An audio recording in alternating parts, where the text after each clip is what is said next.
Welcome back to Story Hustler, Murder Mayhem PTSD. I'm Dylan. And I'm Mike. Like and subscribe if you haven't. Please. But we also have a very, very special episode. Two guests that we are so grateful to take some time because they are much in demand right now. So many people have tuned into this Hulu documentary, extraordinary piece of work. It is a sweeping saga of one of the stories in American history that has been wildly untold, and they do such a great job. It's called Daughters of the Cult, and we have two of the main characters, storylines, producers, Anna and Celia LeBaron, and we are so honored that you chose to talk to us today. We know you're in high demand right now, but we just wanted to get your thoughts and reactions to the reaction of the documentary since it's dropped.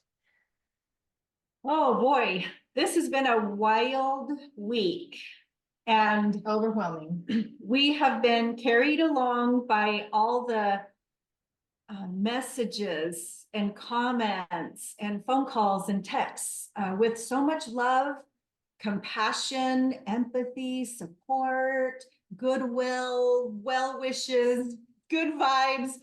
All of it has been coming our way from the people that we know who have watched it and who are watching it.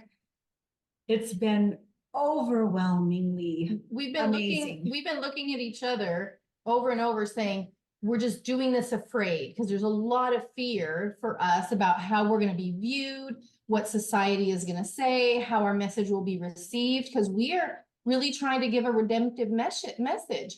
And I really wanted you to do an interview with us because, Mike, I know you have been a huge part of shining a light on fundamentalist Mormonism and polygamy and the toxicity within those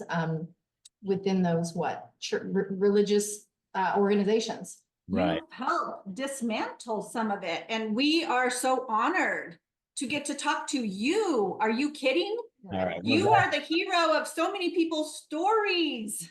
So look at us. Well, Let you me- are our Yeah, heroes, just to make that so clear. this is like a mutual admiration. You are very much our heroes. But just tell me how you guys opened your lives up in a way that makes you so vulnerable. And I've had to, I mean, there are moments while you're putting this together, had to have been terrifying, as almost as scary as what you have already gone through. Well, I want to be really clear, first of all. Please. We are not at all afraid of any of our family members Getting up in arms. So that I just want to make really clear from the get-go. Was there a lot of fear through this? Yes, but not about our family. It's more about society. Opening up to the world like that. And in our family and our family of origin story, making this abundantly clear, we felt like it didn't quite have a sharp enough point on it in the documentary. So everywhere we go where we talk about it, we make that abundantly clear. Please, because we spoke right after the doc drop, and we got on the phone, and you took a couple of minutes with us, and we appreciate that. But we walked away, and I said something that I have been stewing about ever since you said it. You said there really was one point that we wanted the takeaway. Please. So if anybody missed that, and I'm not sure how they could watching the doc, you made it pretty clear. What was the point? There were really, really good, sincere young people that were brainwashed from birth, that did not have the power to use their own minds. And it wasn't in their nature. And yes, no, they would have never done it. These were gentle, kind people. We were raised with them. We know them. And even during the times where we were most afraid, we still love them. And I wasn't afraid of them. I was afraid of their religion. Thank you. Yeah. And we also want to acknowledge here that there are so many victims of the events that transpired. Some very, very young when those things happened.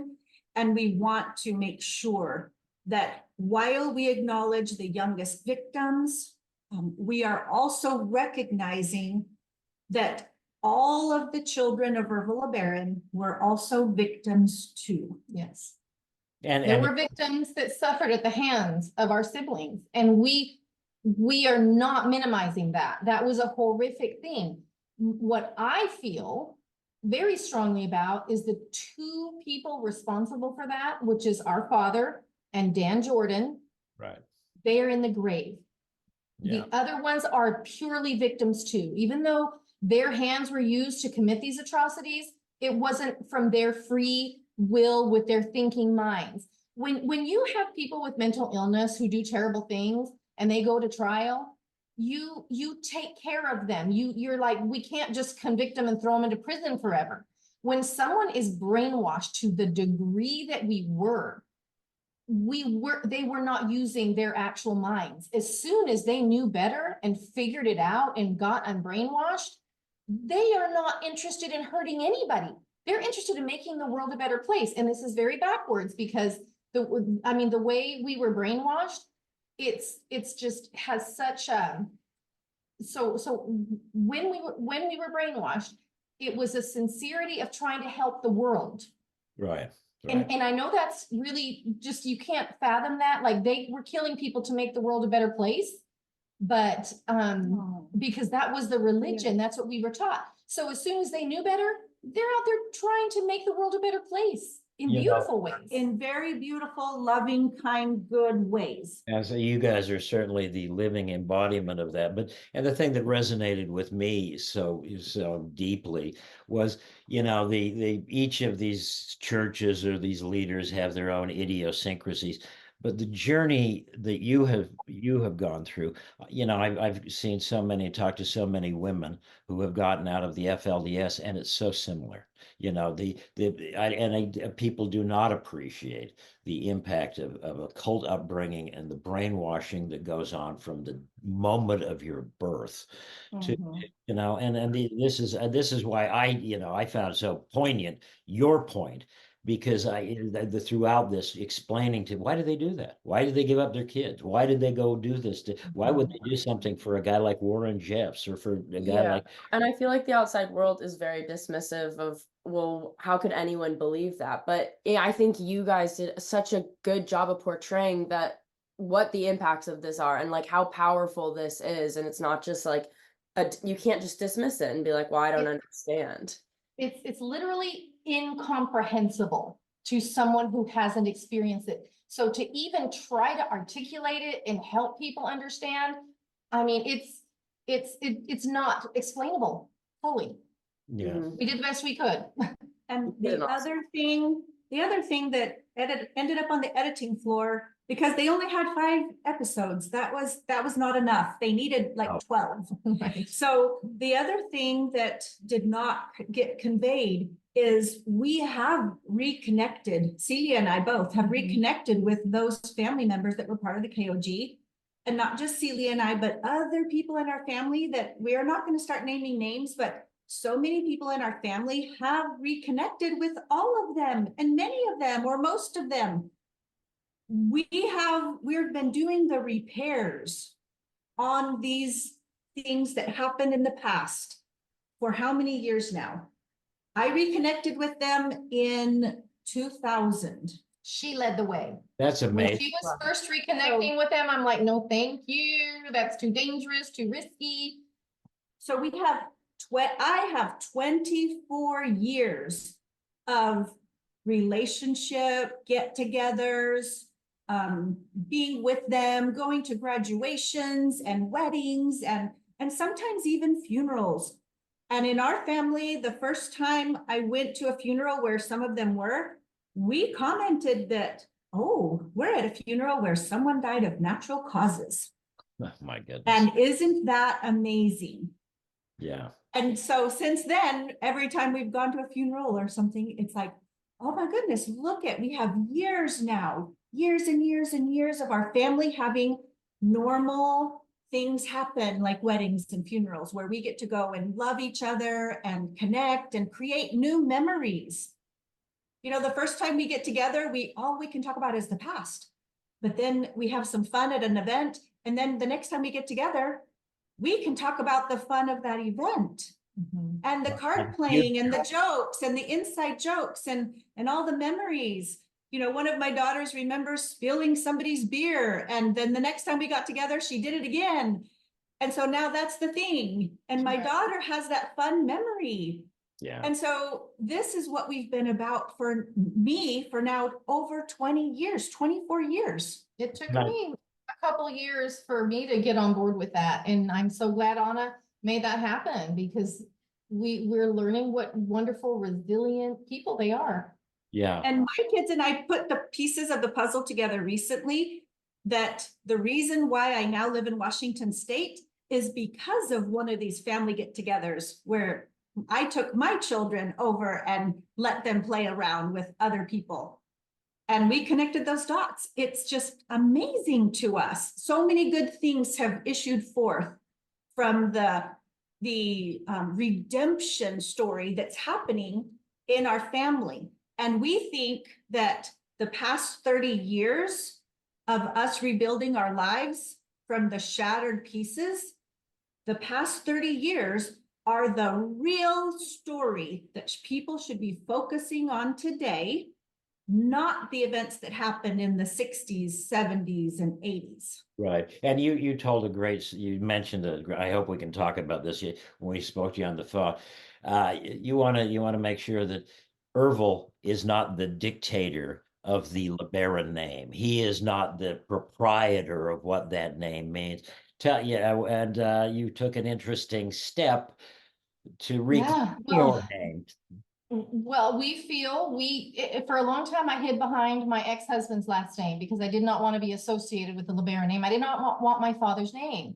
But now that I'm coming forward and I'm willing to talk about it, we've decided that Ervil LeBaron does not get the last word on what it means to be a LeBaron.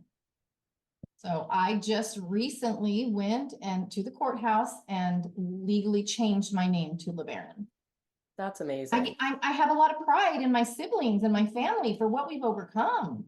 So, Yeah. And again, this is the real story that news media should be covering about how amazing we've turned out in spite of all the incredible odds stacked against the children, all the sons and daughters of Ervil LeBaron. Tell me what, as speaking as a member of the media and somebody who's tried to tell these stories, to help me or help the world understand why we should continue to watch communities like this, and what we should. I see new documentaries coming out and say we're showing the secrets and we're exposing all this stuff, and it's the same stuff, I mean, and I want to move the story forward. How do we as a society help when women and children are trapped in situations like this? so I just feel like talking about it and bringing it out of the open. Unfortunately, so many of those polygamous organizations there's a lot of toxicity. There's a lot of illegal activity. There's a lot of abuse. And so the light needs to be on them, even just to help them see what's happening with, so that they can think about getting out. But yeah, we just want them all taken down. When they're abusing power, they're breaking laws, they're abusing children, they're forced into marriage at young ages. That needs to be stopped.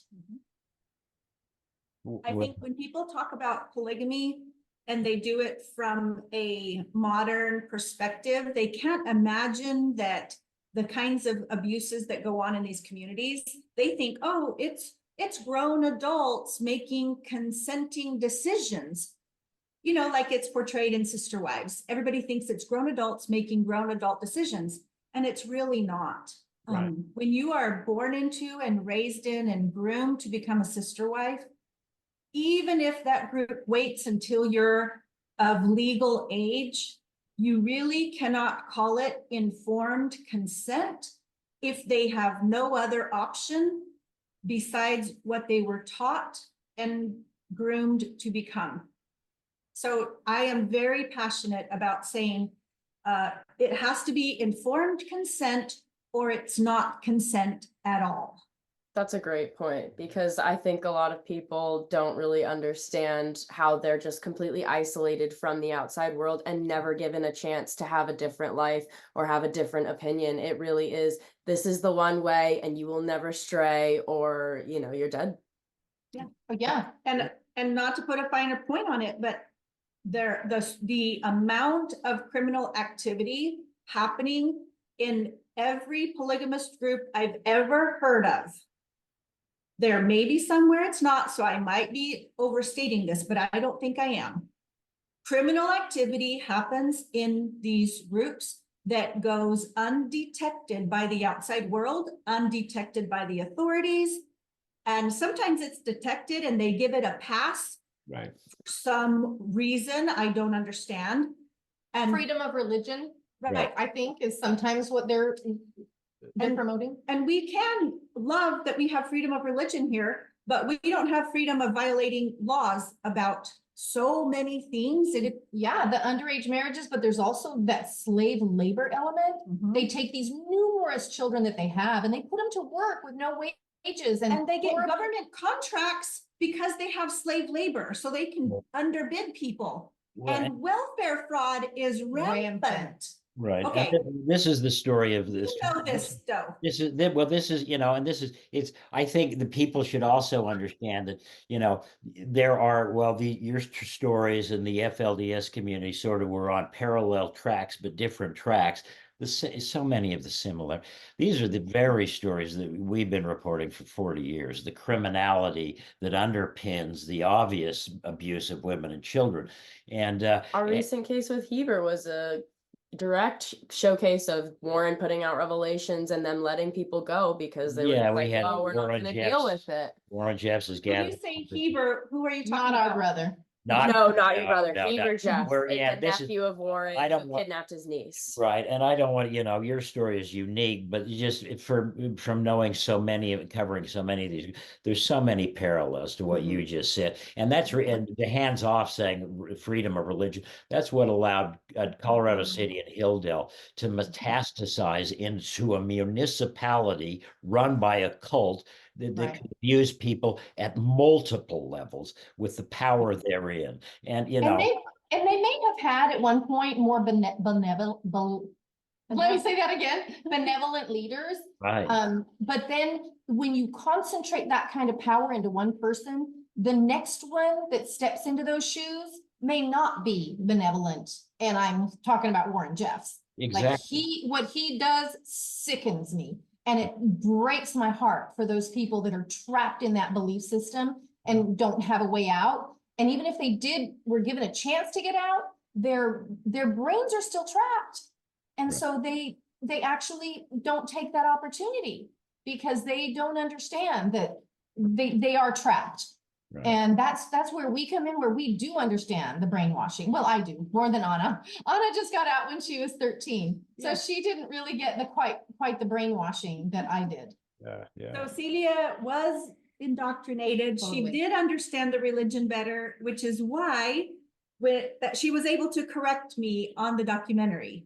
And some people feel like, oh my gosh, she's being mean to Anna. She's being mean to Anna. And I'm saying this goes both ways. And I promise you that I've corrected her a zillion times, and we do it to each other. And I'm the baby sister, and I tend to be known as the bossy one in our sibling group. So I just want that to be on the record. So well, we thought you were a charming twosome, and you're a great sister act. Yeah. It's perfect. It's like performers who have been together forever and can finish each other's sentences. So and I've known her my entire life. that's a sibling. You you're misspoke. right. We were sometimes divided. We were sometimes in Yeah. different houses, different states, but And we're still doing it to each other. right. Yeah. I'm correcting her again. And we've taken more time than we should, but it's interesting. You just made the last point about how if one leader may be benevolent. I've heard from some of my polygamous still friends who are saying, why don't they ever focus on the good groups? Why is it always the FLDS and whatever? But Wait, are there good groups? well, and this is sort of, I would Your minds. argue. I think there are people who have been more benevolent, but more. We know there are people in these groups who are good, kind, loving persons. The leaders are the ones we worry about. Yeah, but it's in that vacuum, and especially when the world is sort of kept away and decided we're not going to really care about that. I think I always thought that Warren Jeffs was a historic inevitability. You know, the Right. state had long ago said after the 53 raid and things, you know, they said, we're not Yes. too much trouble. They're weird people, but let them be, you know, and the crimes just multiplied. And, you know, things I think were bad under Rulon Jeffs and got way worse under Warren Mhm. because you have this sort of Machiavellian kind of character that comes in and realizes I'm Teflon and I can do Right. whatever the hell I want. Yeah, even behind bars, he's still doing horrific things, ripping families apart, Totally. controlling even, I mean, just every detail, intimate detail of their lives. And it is just abominable. I mean, so much, I heard that he like banned toys. Right. Oh, yeah, long It's ago. just- That is like a minor Here's thing compared to it all, but I just want people that have never heard about Warren Jeffs to understand the kind of control he has. He can ban toys and they're gonna go throw them all away or burn them all or They'll whatever. stop eating, they change their food, change their habits, change their tithing. They'll do what. their spouses, their Spouses children, they're are not separating allowed families. to get together and have intimate relationships with one another. Right. Yeah. And I'm trying to be not R-rated in this video. Well, here's what I want to say is, why would anyone want to serve a God who is dictating that kind of awful, horrific life? I mean, question this God you're serving. Yeah. If he's this horrible, why do you want to spend eternity with him or her or whatever you want to call it? But in their case, him. That's not a heaven I ever want to be a part of. Thank you. Yes. Yeah. I'm not interested in that kind of heaven, celestial as though it may be. I'm not interested. No. Thank you. No, thank you. Right. Yeah.